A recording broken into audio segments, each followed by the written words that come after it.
ሰላም ጤና ይስጥልን የዜና 08 ተመልካቾቻችን እንደምን ቆያችሁን? ሰብስክራይብ በማድረግ የዕለቱን ትኩስ መረጃዎች የምትከታተሉንና የእናንተ ሰብስክራይብ ማድረግ ለኛ ትልቅ ብርታት መሆኑን አምናችሁ ቤተሰብ ለሆናችሁን በሙሉ ምስጋናችን ከልብ ነው። ወደ ዕለቱ አበይት ዜናዎች እናልፋለን።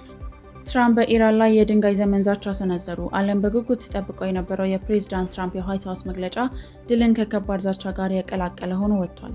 ፕሬዝዳንት ትራምፕ የኢራንን ጦር ደምስሻለሁ ድልም ተቀዳጅቻለሁ ሲሉ ባወጁት በጥቂት ሰዓታት ውስጥም ኢራን በደርዘን የሚቆጠሩ ሚሳኤሎችን ወደ እስራኤል በመተኮስ ምላሽ ሰጥታለች። በክራይሚያ ሰማይ ላይ ሲበር የነበረው የሩሲያ ወታደራዊ አውሮፕላን በድንገት ተከስክሶ በውስጡ የነበሩ 29 ሰዎች በሙሉ ሕይወታቸው ማለፉ ተረጋግጧል።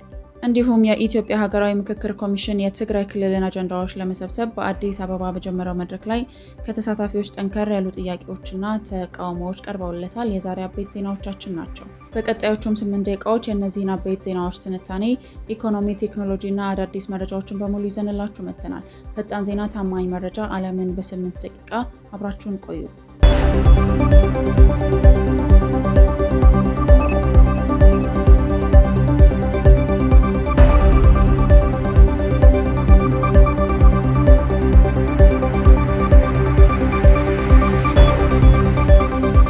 ዓለም በጉጉት ተጠብቀው የነበረው የፕሬዝዳንት ትራምፕ የዋይት ሃውስ መግለጫ ድልን ከከባድ ዛቻ ጋር የቀላቀለ ሆኖ ወጥቷል። በብዙዎች ዘንድ ትልቅ ግምት ተሰጥቶትና ተጠብቆ የነበረው የፕሬዝዳንት ትራምፕ የዋይት ሃውስ ንግግር አሜሪካ በኢራን ላይ የነበራት ወታደራዊ ግብ ሊጠናቀቅ ተቃርቧል በሚል ተጀምሯል። ፕሬዝዳንቱ በ20 ደቂቃ ንግግራቸው ጦርነቱ በሚቀጥሉት 2 ወይም 3 ሳምንታት ውስጥ ሊያበቃ እንደሚችልም በድጋሚ ፍንጭ ሰጥተዋል። ይሁን እንጂ ፕሬዝዳንቱ ንግግራቸውን በዛቻ አጅበውታል። ኢራን ለስምምነት የማትገዛ ከሆነ ወደ ድንጋይ ዘመን እንመልሳቸዋለን ሲሉ ዝተዋል። በተለይም በሆርሙዝ የባህር ሰርጥ ደህንነትን በተመለከተ አሜሪካ ለብቻዋ የምትሸከመው ኃላፊነት እንደሌለና የነዳጅን አቅርቦት የሚፈልጉ ሀገራት ድፍረት አውጥተው አካባቢውን ሊጠብቁ ይገባልም ሲሉ ተናግረዋል። በሌላ በኩል የኢራን የውጭ ጉዳይ ሚኒስቴር ኢራን የተኩስ አቁም ጠይቃለች የሚለውን የትራምፕ ንግግር መሰረተ ቢስ ውሸት ሲሉ አጣጥለውታል። ትራምፕ በንግግራቸው ስለ ኔቶ ምንም አለማለታቸውም የብዙዎችን ትኩረት ስቧል። ሆኖም ትራምፕ ኢራንን ወደ ድንጋይ ዘመን እንመልሳቸዋለን በማለት የተናገሩት ንግግር በዲሞክራቶች ዘንድ አስፈሪና ክፉ ተብሎ ተኮንኗል። ሴናተር ክሪስ ቫን ሆለን ፕሬዝዳንቱን ውሸታምና ለዓለም ስጋት የሆኑ ቅዠታም ሲሉ የገለጿቸው ሲሆን በአንጻሩ ደግሞ የመከላከያ ሚኒስቴሩ ፒት ሄግሴዝ ወደ ድንጋይ ዘመን በማለት የትራምፕን ዛቻ ደግፈው በማህበራዊ ገጻቸው ላይ አጋርተዋል። የሪፐብሊካን መሪዎችም ኦፕሬሽን ኤፒክ ፌሪ ለሀገሪቱ ደህንነት አስፈላጊ መሆኑን ቢገልጹን ትራምፕ ጦርነቱን የሚያበቃበትን ጊዜ በተደጋጋሚ ማራዘማቸው ግን ሌሎች ላይ ጥያቄ ጭሮባቸዋል። ፕሬዝዳንቱ በንግግራቸው 47ኛው ፕሬዝዳንት ሆኜ ለ47 ዓመታት ሽብር ሲያሰፋ የነበረውን የኢራን አገዛዝ መደምሰስ ትልቅ ክብር ነው በማለትም የቀድሞ አቋማቸውን በድጋሚ አጽንተዋል።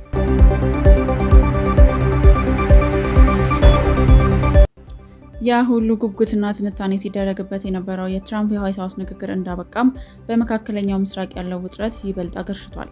ፕሬዝዳንት ዶናልድ ትራምፕ የኢራንን ጦር ደምስሻለሁ ድልም ተቀዳጅቻለሁ ሲሉ ባወጁ በጥቂት ሰዓታት ውስጥ ኢራን በደርዘን የሚቆጠሩ ሚሳኤሎችን ወደ እስራኤል በመተኮስ ምላሽ ሰጥታለች።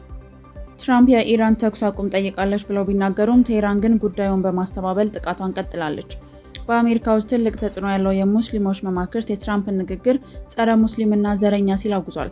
ድርጅቱ ፕሬዝዳንቱ በሲቪል ተቋማት ላይ የሰነዘሩት የጥፋት ዛቻ የጦር ወንጀል ነው በማለት ኮንግረሱ የጦርነት ፍቃዱን እንዲያነሳና በመከላከያ ሚኒስቴር ፒት ሄግሴዝ ላይ ምርመራ እንዲጀምርም ጠይቀዋል። በሌላ በኩል ሳውዲ አረቢያ 4 የሁቲ ድሮኖች መታ መጣሏን አስታውቃለች። በትራምፕ ንግግር ምክንያት የተቀሰቀሰው ስጋት በዓለም ገበያ አውታር ላይም ጥላውን በድጋሚ አጥልቷል። የቻይናና የሆንግ ኮንግ የአክሲዮን ገቢዎች ሲወርዱ የነዳጅ ዋጋ ግን በአንድ በርሜል ላይ $5 ጭማሪ አሳይቷል።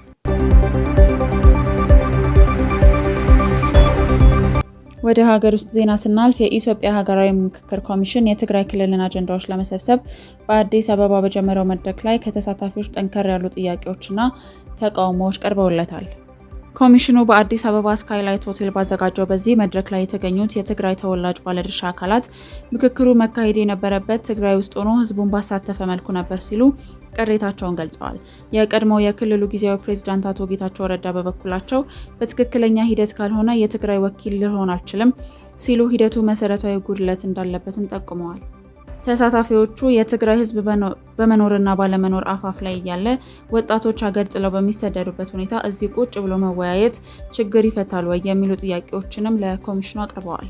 የኮሚሽኑ ሰብሳቢ ፕሮፌሰር መስፍን አራያ በሰጡት ምላሽ መድረኩ አዲስ አበባ የተደረገው ከሽሽት ሳይሆን ሁኔታዎችን ለማመቻቸት መሆኑን ገልጸዋል።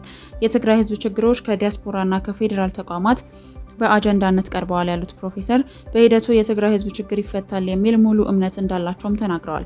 የኮሚሽኑ ምክትል ሰብሳቢ ሂሩት ገብረስላሴ በበኩላቸው መድረኩ መቀሌ ቢደረግ የነበረበት ቢሆንም አስቸኳይ ሁኔታዎች ባለመመቻቸታቸው ወደ አዲስ አበባ መዘዋወሩንም አስረድተዋል።